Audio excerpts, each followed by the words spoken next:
Mulane kanca tanggaku sing kiai lah ya kowe kiai adane bedak salat ae. Iki kowe pas kiai. Tapi kayak naruh kok jadi anut kok gitu sih, apa?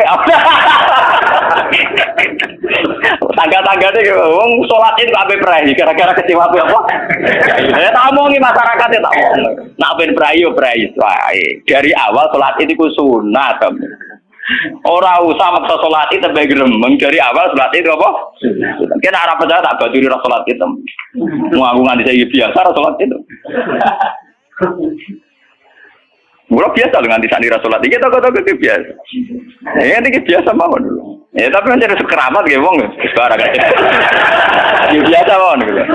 Artinya bukan apa-apa ya. Mbok ya agama itu tidak usah dikere. Kon sunat ben tetep napa? Sunat. Untuk kalau ada Jawa atau surat subuh naik sholat. Wong bakar-bakar nek keragat. Ora tau subuh naik salah wong. Penak.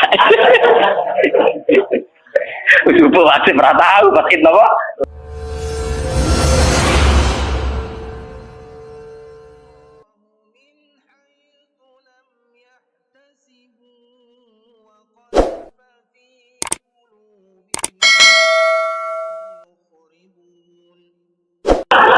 Aku ora wis ngalim, perasaanku dadi kiai pedak mulang amrek.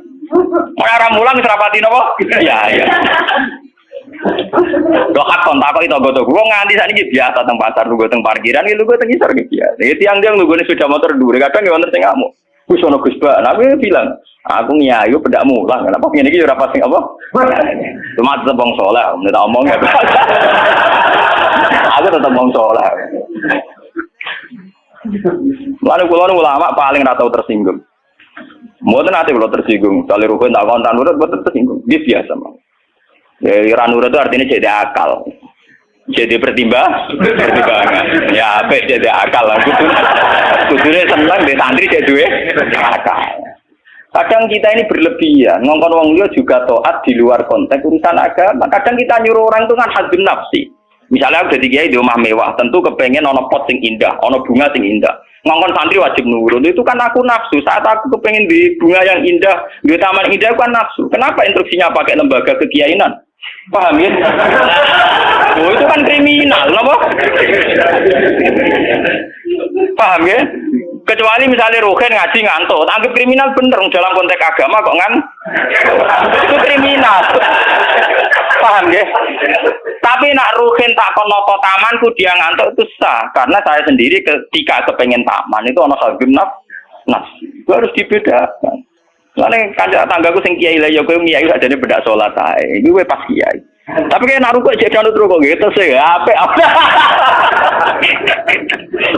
Tangga-tangga deh, wong sholat itu apa perai? Gara-gara kecewa apa? Ya tak omongi masyarakatnya tak omong. Nak ben perai yo perai. Dari awal sholat itu sunat. Orang usah maksa sholat itu sebagai gremeng dari awal sholat itu apa? Kena arah percaya tak baju di sholat itu. Mau aku nganti saya biasa sholat itu. Mula biasa dengan di sana sholat itu toko-toko biasa. Ya ini biasa mawon dulu. Ya tapi kan jadi sekeramat gitu wong sekarang aja. Ya biasa mawon gitu. Artinya bukan apa-apa ya. Mbok ya agama itu tidak usah dikere. Kon sunat ben tetep napa? Sunat. Untuk kalau ada Jawa atau surat subuh naik sholat. Wong bakar-bakar nek keragat. Ora tau subuh naik salah wong. Penak. Subuh wajib ora tahu pas itu apa? Paham. Maka dan itu yang dipakai ulama-ulama dulu kayak Khulafaur Rasyidin pakai itu. Kalau perintahnya itu pribadi, mereka dari awal tidak mewajibkan. Sehingga mereka tidak punya masalah yang serius. Kalau baru atas nama agama benar-benar wajib toh. Sekarang itu kan rancu. Ngono-ngono arwe kok. Nah, ono santri kriminal kabeh, misalnya wong lunga, misalnya kiai lunga kudu mobil sumban, kudu wis rosi kudu. Itu kan bagaimanapun ada hazun nafsi. Ya kita ngongkon santri ya ngongkon, ben cung mobil ubah resi. Tapi kita tahu kalau itu pada unsur hazun nafsi. Nek rodok ngantuk sithik-sithik mbek anggap yo keben. Paham ya? Kecuali kita ngongkon salat, mbek anggap kita marahi yang sowan pangeran jangan. Harus kita bedakan mana perintah kita yang masih berbau nafsu, yang mana benar-benar orisinil faktor agama. Faktor apa? Agama. Dan itu yang dipraktikkan Rasulullah. In udhiya ya'fu wa la yu'aqib wa in khusima yasmut wa la yujah. Nabi kalau disakiti secara pribadi mudah dia memaafkan. Beliau mudah memaafkan. Tapi wa idza du'a haqqullah, kalau haqqullah yang sudah diterlantarkan itu beliau baru tersinggung. Nah, sekarang kan sudah campur aduk. Hadir nafsi juga lembaga-lembaga apa? Maka tak kandhani kudu nurut. Partaiku. Ya PKB atau P3. Kalau PDIP mbah. Jangan dia kok PDIP, Gus. Kalau PNS tok perjuangan. Lalu mulai dia kata ini partai apa Gus? Kalau PDIP tapi PNS tok. Napa dia perjuangan? Jadi orang murid butuh apa? Perjuangan. Enak merasa PDIP golongan karya. Kau ngalim butuh sering berkarya. Mohon kula terusaken nggih. Ya niki sing termasuk antike dawuh Senawi Banten. Wa idon anna a'malal umara wa sa'atin mauqufatun ala fatawal ulama. Nggih sing sederenge ayat. Harusnya kebijakan-kebijakan penguasa atau raja itu mauqufatun ala fatawal ulama atau ala fatawid ulama, fatwa-fatwi. Raja atau penguasa itu kalau punya keputusan itu harus ikut pada garisnya ulama. Saya kalau bolak-balik matur. Sekarang yang merupakan garis ulama dalam konteks bernegara itu apa? Ini kalau ngomong sensitif ya. Yang kaitannya ulama dengan negara dalam konteks negara yang kayak Bhinneka Tunggal Ika itu apa? Itu pancen repot. Misalnya begini. Kita punya Ambon, punya Maluku, kita punya NTT.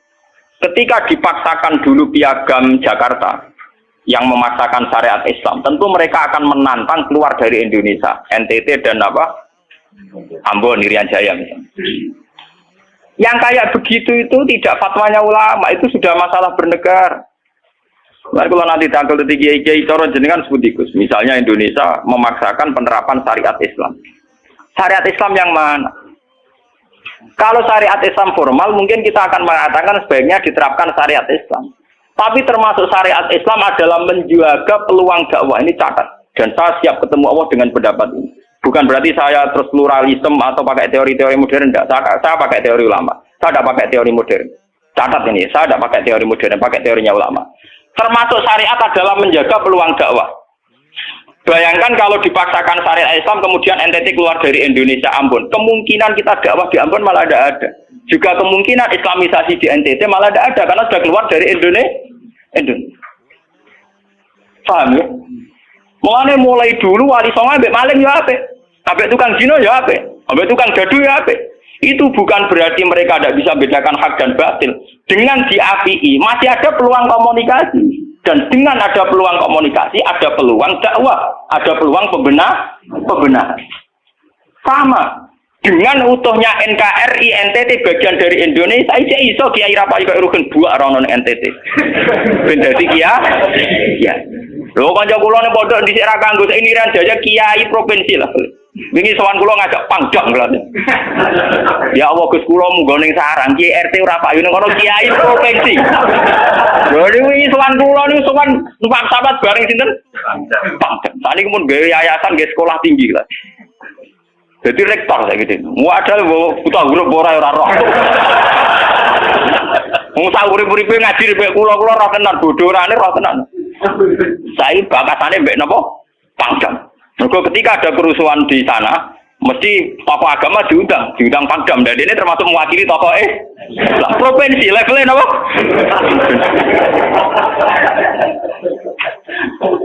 Artinya logika sehat kita, kalau kita memaksakan syariat Islam formal malah NTT lepas, itu kan berarti tidak ada kesempatan dakwah. Toh dengan tidak lepas, toh kita bukan berarti tidak ingin dakwah, kan tetap ingin apa?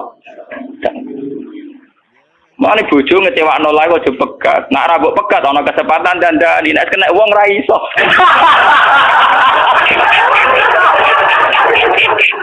Tapi tak takdir ra apa. Harusnya sama. Semua sejarah Wali Songo itu sama orang nakal kan enggak apa-apa. Sampeyan delok biografi Ki Khudori Tegalrejo, dhisik terkenal yo kancanan bajingan. Bajingane tunduk mergo sungkan ramae. Teng Teng Rembang kan jenenge Ki Sahid, wonge ganteng ya toreko. Niku wonten bajingan tobat kok kula sungkan bebas Sahid. Mboten nate duka mek kula, ketemu kula pengen senyum.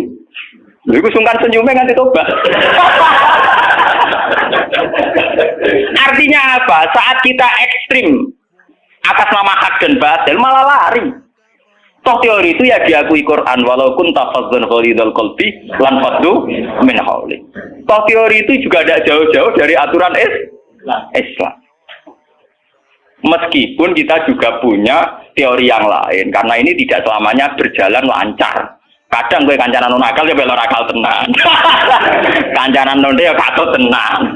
Selingkuh tenan. Sebab itu ya ben sing FPI ya keben ekstrem ya keben. Nyatanya pribumisasi kadang ya katut tenan. Wong Gus kancanan nakal kadang tinakali ora anut Gus, kadang Guse katut sing nakal. Malah jadi rocker. Dari sisi pertama dakwah dibeli Guse sing melok nyanyi. Ora kok sing grup band malah wiridan malah. Artinya kan metode apapun kan enggak semuanya jalan lancar, tapi kita atas nama manhaj, metode, kita seluas mungkin punya wacana nggih, terus kita punya banyak pilih. Ini disebut istilahul aimah tetap nomor rahmah.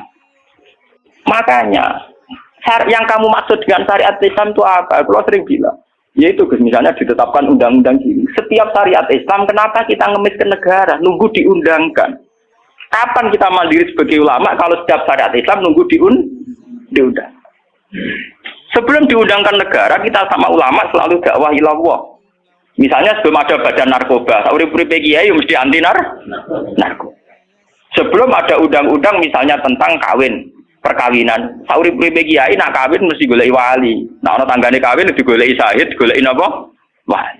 Kenapa setiap syariat Islam kita ngemis ke negara? Dulu ketika bubaran Ahmadiyah juga kita ngemis ke negara. Tanpa itu pun kita sebagai ulama tetap anti nopo Ahmadiyah.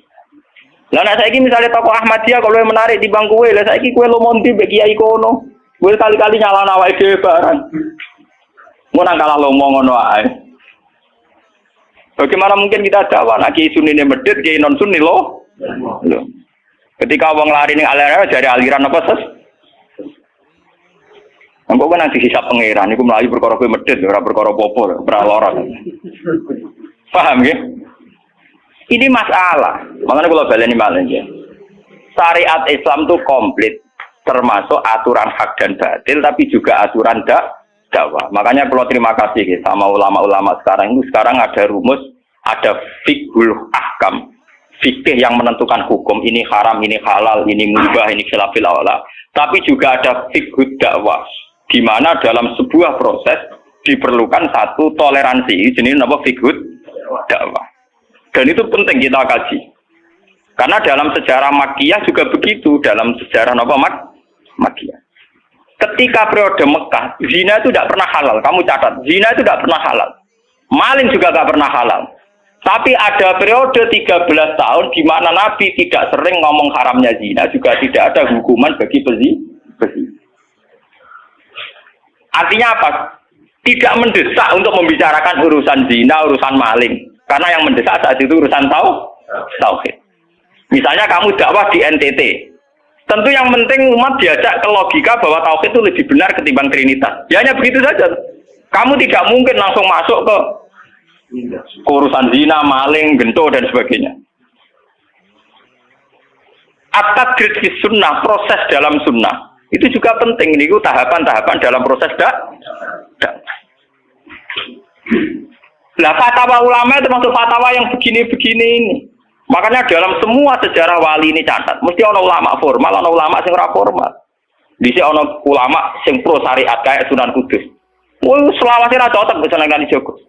Kok Kali Joko pokoke wong Islam wis bener, mulane penggemar yang Yogyo-Yogyo. Termasuk ora usah salat dari salate Mbak Kali. Atine wis salat. Wala kan boyo lali salat 3 Klaten Jogja mbok kono. Sunan Kudus kafir cara dene. Selawase ra cocok. Ya tapi bagaimanapun, bagaimana mendakwai orang Islam kawasan Jogja, Klaten, Solo, golongane pinggir, kalau tidak model Kali Joko. Nyatane ya tetep saiki Islam pirang-pirang, sing salat ya wis akeh. Paham ya? Itu dulu masalah betul. Sunan Kudus kiai fikih. Bahkan kula untuk cerita nggih dari lisan ke lisan dari para kiai. Sunan Kalijaga selawase tukaran terus mbek Sunan Ainul Yakin. Ke sisi tok ape gawe dakwah nganggo macan tengul. Napa jenenge wayang napa? Tengul. Wayang tengul lak bentuke fisik wong koyo patung. Haram. Kuman suara sorotan udiba kok kon ngekek nyawa barang jero kiai kuno kan gitu. Akhirnya tukaran. Kalijaga sadar iku metode efektif. Walhasil akhirnya disuwarno kiai sepuh zaman iku Sunan Kudus, Sunan Ampel terus ditenoni ya saiki sedengan wayang kulit. Mergo wong gepeng ora urip. Ya tetep ana wayang tapi kulit. Artinya iku ya gepeng lah artinya kan gak Anak ora urip iku kan ora perlu kon ngekeki nyo. Iku setengah-tengah. Lah Sunan Kalijaga muni sahadat iku lemok. Munine sekaten. Muni kalimat sahadat lho mo, muni kalimat sodo. Saking jawanisasi napa bae dene yakin putih ku sunat ya nganggone ireng terus. Kabeh foto wali songo putih kecuali Kalijaga. Dari TKB onto napa Kusumo. Yang tangga kula, bapak kula tuban Kalijaga tuban. Wong kula nate diburu tiang-tiang gara-gara terkenale bapak kula di warisan KB onto Kusumo. Saiki warisane kula tu tamune kathah. Golek kabine sinten Sunan. Zaman kula enak mun tak dol lah go ngopi ya.